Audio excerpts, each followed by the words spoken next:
Assalamualaikum warahmatullahi wabarakatuh dan salam sejahtera untuk kita semua. Perkenalkan, saya Fahrudin, dosen Departemen Teknik Sipil Fakultas Teknik Universitas Hasanuddin. Video ini dibuat sebagai sarana penilaian pernyataan diri dosen dalam unjuk kerja Tridharma Perguruan Tinggi atau disingkat dengan PDD UKPTPT di bidang pengajaran. Sebagai seorang dosen, saya wajib untuk melakukan kegiatan Tridharma Perguruan Tinggi. Salah satunya adalah pengajaran.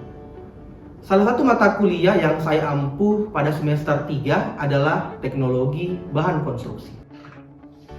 Pada kesempatan ini, saya akan memberikan penjelasan singkat terkait dengan mata kuliah tersebut. Di antaranya, deskripsi mata kuliah, capaian pembelajaran, bahan kajian, sistem pembelajaran atau metode perkuliahan yang digunakan, sistem penilaian, dan terakhir, terkait dengan continuous improvement atau perbaikan berkelanjutan. Dan di bagian akhir video ini, saya juga akan menampilkan cuplikan video pembelajaran pada saat saya memberikan perkuliahan secara daring, di mana seluruh penjelasan tersebut berdasarkan rencana pembelajaran semester atau RPS mata kuliah teknologi bahan konstruksi yang dibuat bersama dengan tim pengampu mata kuliah. Oke, mari kita bahas satu persatu. Yang pertama adalah deskripsi mata kuliah.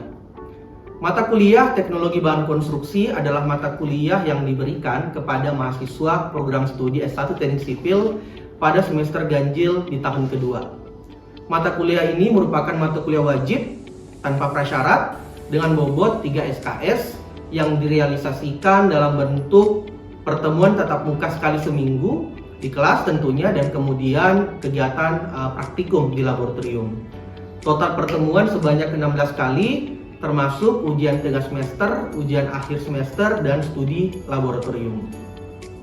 Mata kuliah ini menjelaskan tentang sifat fisik dan kimia material penyusun beton seperti logam, semen, agregat halus, agregat kasar, air, serta bahan tambah atau mixture, serta menghitung komposisi campuran beton, sifat-sifat beton segar, proses pencampuran, penuangan, pemadatan hingga perawatan beton.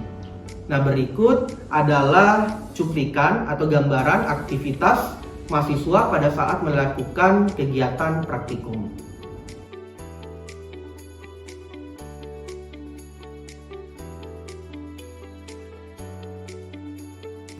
Yang kedua adalah capaian pembelajaran. Prodi S1 Teknik Sipil memiliki 7 capaian pembelajaran lulusan atau dikenal dengan istilah CPL.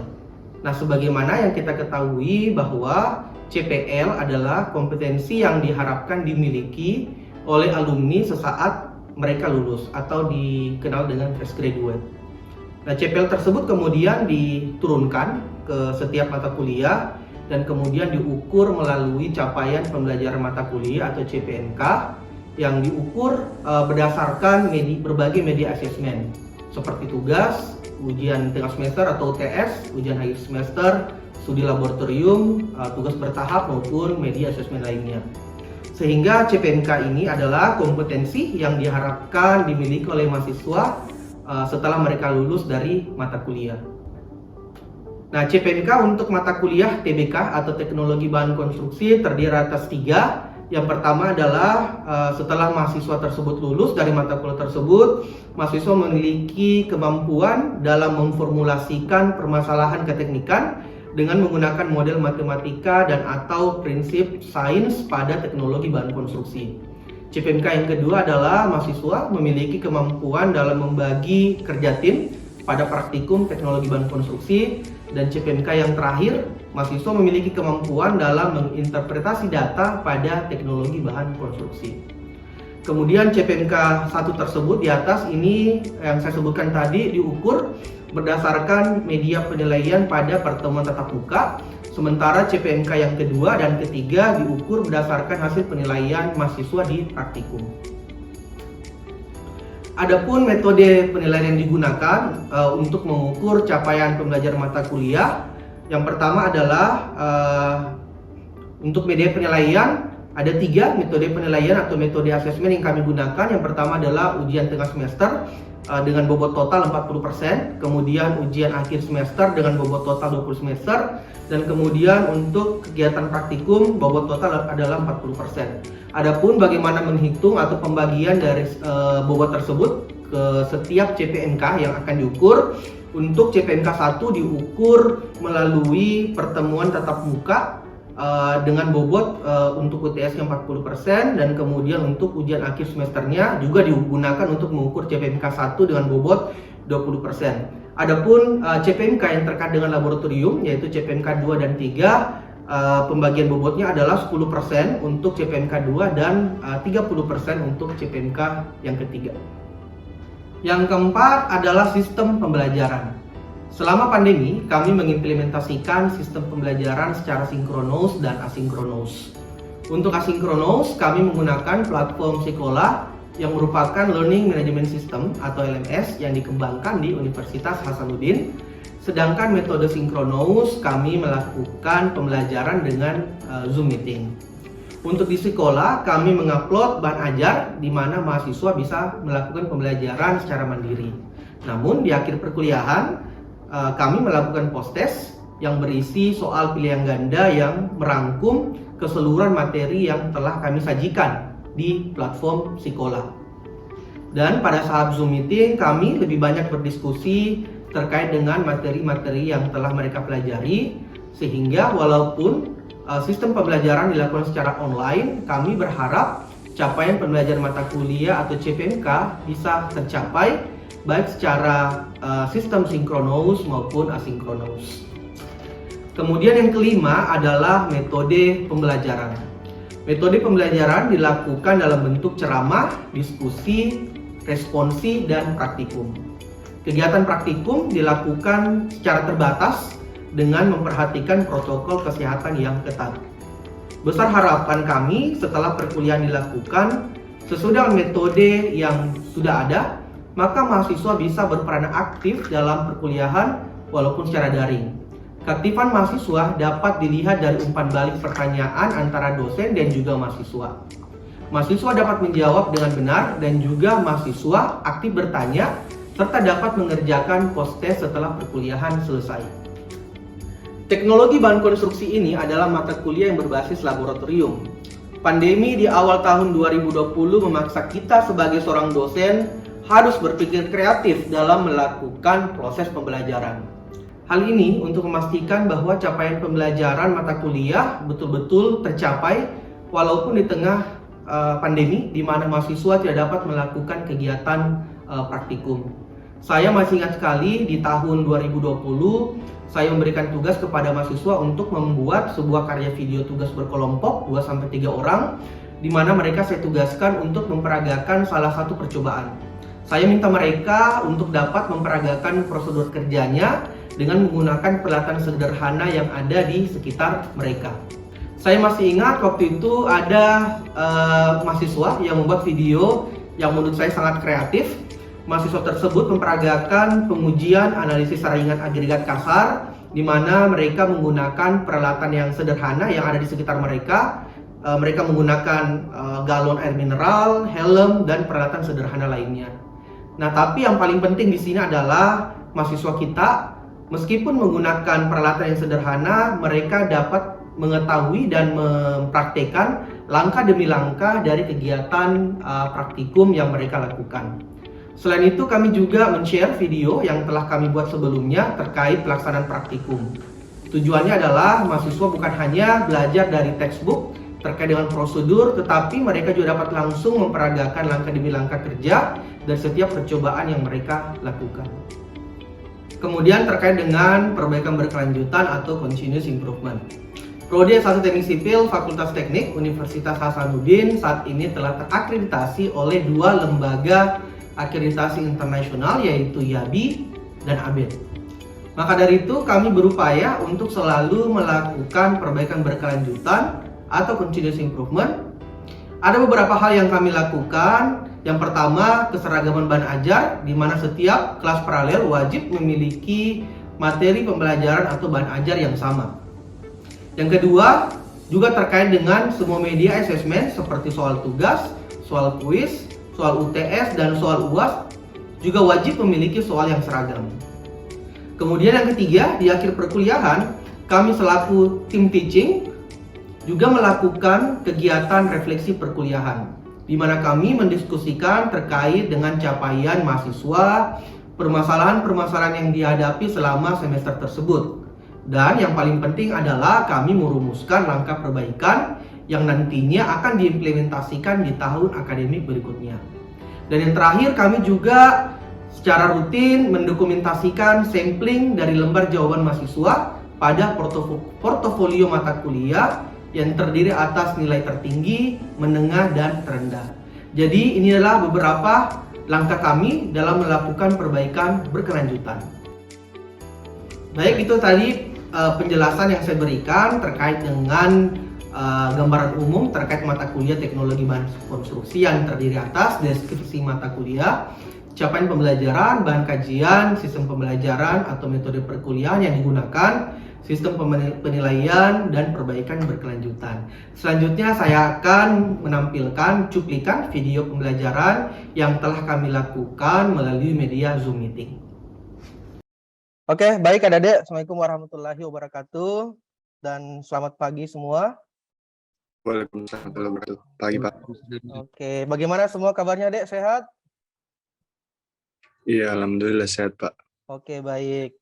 Oke, hari ini pertemuan perdana kita di mata kuliah teknologi bahan konstruksi. Mata kuliah ini merupakan mata kuliah wajib yang disajikan untuk adik-adik di semester 3. Oke, sebelumnya kita sudah diskusi, saya sudah sampaikan di grup bahwa kita ada platform Sekolah di mana adik-adik bisa mempelajari materi secara mandiri. Jadi kami sudah mengupload mulai dari pertemuan 1 sampai pertemuan 16. Silakan adik-adik mempelajari secara mandiri, dan di pertemuan secara Zoom Meeting kita akan lebih banyak berdiskusi terkait dengan materi yang telah pelajari. Oke, saya akan share screen materi tampilan di Sekolah. Oke, sudah muncul. Ya, apa sudah muncul di layar masing-masing, adik-adik? Pak, sudah muncul, Pak.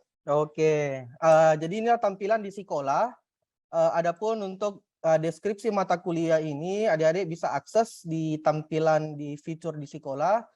Oke, di mana di deskripsi singkat mata kuliah tersebut, adik-adik bisa mendapatkan gambaran terkait dengan capaian pembelajaran lulusan atau CPL, dan juga capaian pembelajaran mata kuliah yang ingin dicapai pada saat adik-adik lulus dari mata kuliah teknologi bahan konstruksi tersebut.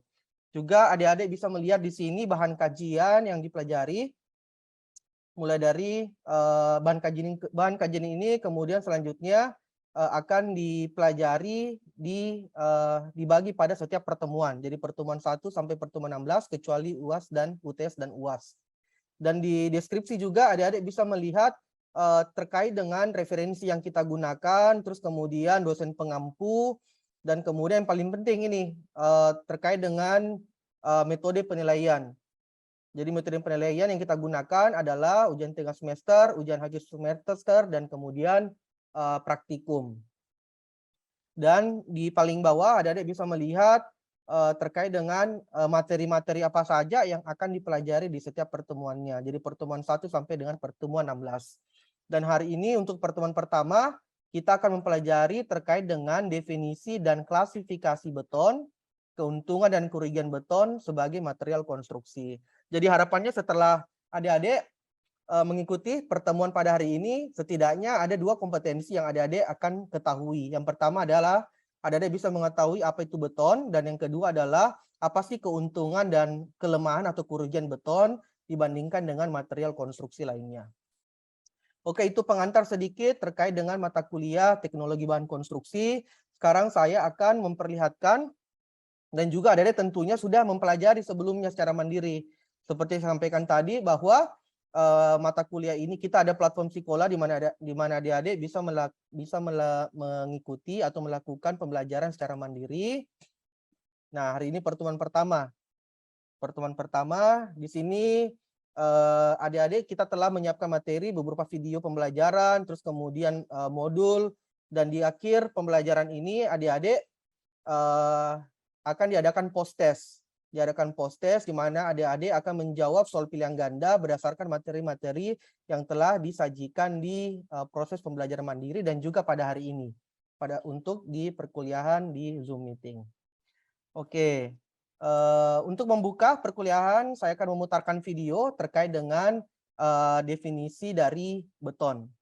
Dan setelah video tersebut kita tonton, selanjutnya saya akan meminta satu dari dua adik-adik untuk menceritakan kembali terkait dengan video yang dinonton tersebut. Oke, saya akan putar.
Oke, video saya skip dulu karena hari saya akan fokus terkait dengan definisi dari beton.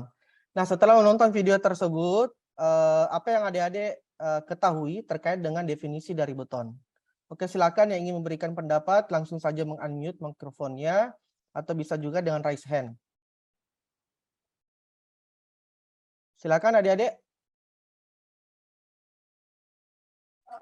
Iya, Pak. Kalau menurut saya itu, Pak, beton adalah salah satu bahan bangunan yang terdiri atas komposisi agregat dengan bahan pengikat semen, Pak. Oke, agregat dengan bahan pengikat semen. Oke, ada Iya, yang mau Pak. tambahkan teman yang lain? Mungkin bisa dijabarkan lagi terkait dengan agregat yang dimaksud. Ya, silakan. Tapi Pak izin menjawab. Ya, silakan Jadi Anjas. kalau menurut saya beton itu merupakan suatu material yang mana merupakan hasil percampuran atau mixing dari agregat halus berupa pasir dan agregat kasar berupa kerikil yang diikat dengan semen dan air, Pak. Oke, bagus sekali, bagus sekali. Jadi betul sekali, makasih banyak Anjas dan tadi siapa Andi Jawat ya yang memberikan pendapat bahwa betul sekali bahwa beton, jadi beton adalah campuran antara agregat kasar dalam hal ini kerikil atau batu pecah, kemudian agregat halus, pasir, dan kemudian semen dan air sebagai bahan pengikat. Jadi itu definisi beton secara umum. Walaupun sekarang kalau kita berbicara tentang teknologi beton itu sudah berkembang dengan pesat. Jadi yang tadi disebutkan tadi itu sudah betul, itu adalah material dasarnya. Tapi seiring dengan perkembangan zaman, teknologi beton itu material penyusun beton juga semakin meningkat jenisnya. Sebagai contoh adalah kita sudah menggunakan misalkan material pengganti parsial semen. Dalam hal ini contohnya adalah penggunaan fly ash. Terus kemudian abu sekam padi dan seterusnya, silika foam juga yang berguna untuk sebagai pengganti parsial semen. Juga saat ini juga dikenal ada bahan tambah atau admixture yang gunanya berfungsi untuk memodifikasi sifat-sifat dari beton.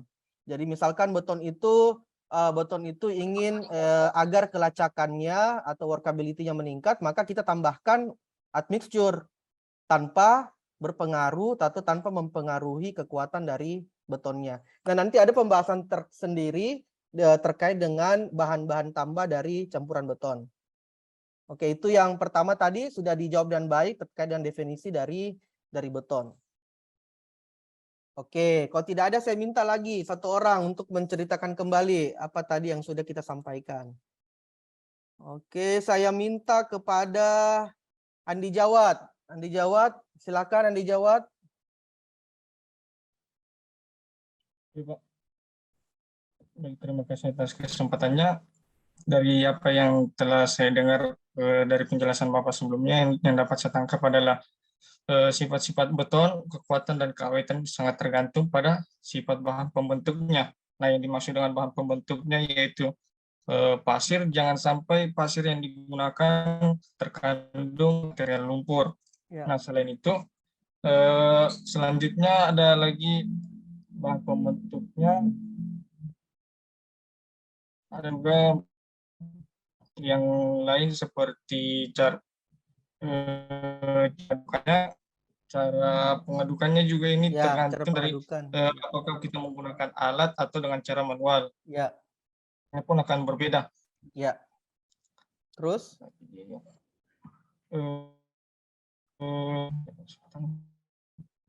Perawatan. Nah, perawatan.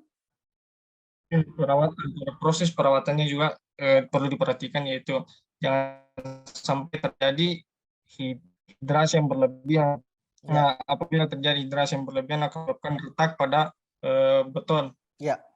Caranya yaitu dengan melakukan penyiraman secara rutin, setidaknya minimal 7 hari atau menutup beton dengan menggunakan karung goni yang basah. Oke, nice. Makasih banyak Andi Jawad atas jawaban yang sangat baik sekali. Oke. Baik, selanjutnya adalah kita ke submateri, materi yang terakhir terkait dengan kelebihan dan kekurangan atau kelemahan beton dibandingkan dengan material lainnya. Nah, yang pertama adalah saya bahas dulu terkait dengan keuntungan beton. Yang pertama adalah harganya relatif murah karena menggunakan bahan dasar dari bahan lokal kecuali semen Portland. Hanya untuk daerah tertentu yang sulit mendapatkan pasir atau kerikil, mungkin harga beton harganya agak mahal. Jadi material penyusun beton adalah material-material yang kalau kita di Makassar, Sulawesi Selatan, kita tidak kesulitan dalam menemukan bahan-bahan dasar dari beton tersebut karena pasir dan kerikil itu jumlahnya dan berlimpah di Makassar, di Sulawesi Selatan, dan mudah untuk ditemukan. Nah, untuk di daerah lain, contohnya di daerah Kalimantan, itu ada kesulitan dalam mendapatkan agregat, sehingga agregat di Kalimantan itu banyak didatangkan dari daerah kita di Sulawesi Selatan dan khususnya juga daerah Sulawesi Tengah di Palu. Jadi didatangkan agregat itu dari Palu ke Kalimantan, sehingga harganya mungkin agak mahal di daerah tersebut. Tapi kalau kita secara umum di daerah Indonesia itu ketersediaan dari agregat itu melimpah dan mudah untuk ditemukan.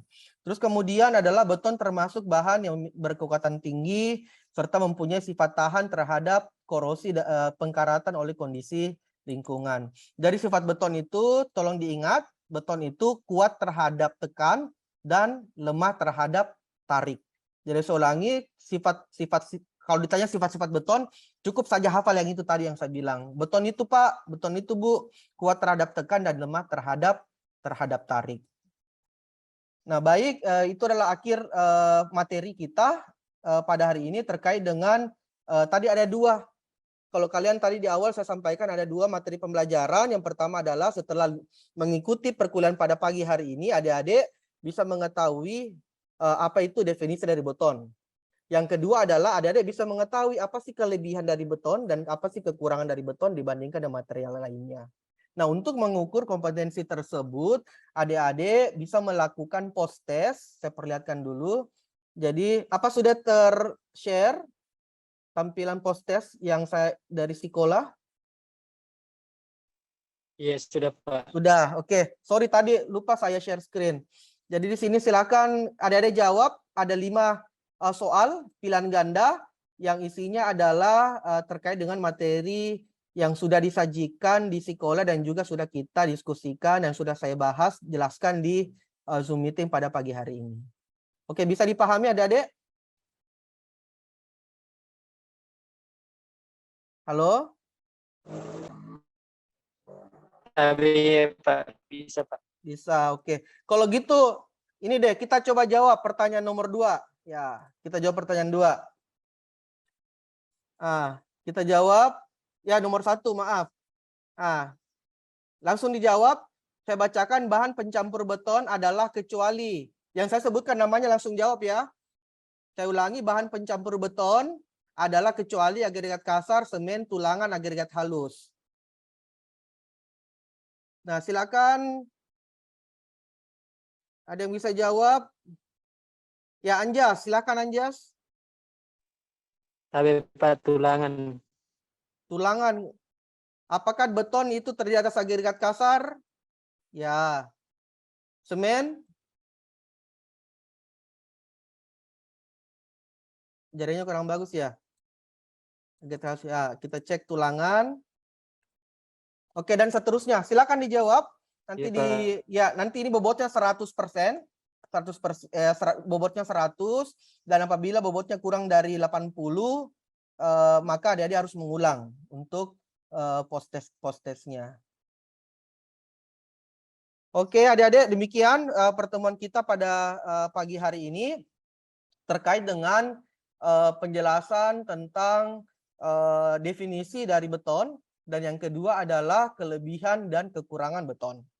Dan semoga apa yang telah kita sampaikan pada pagi hari ini bisa bermanfaat bagi adik-adik semua.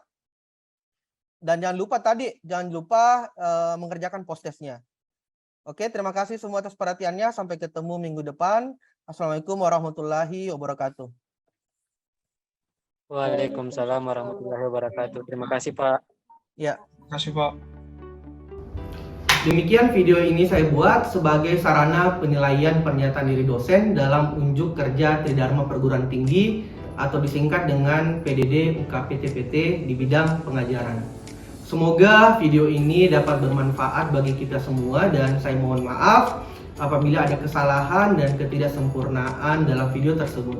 Terima kasih. Assalamualaikum warahmatullahi wabarakatuh.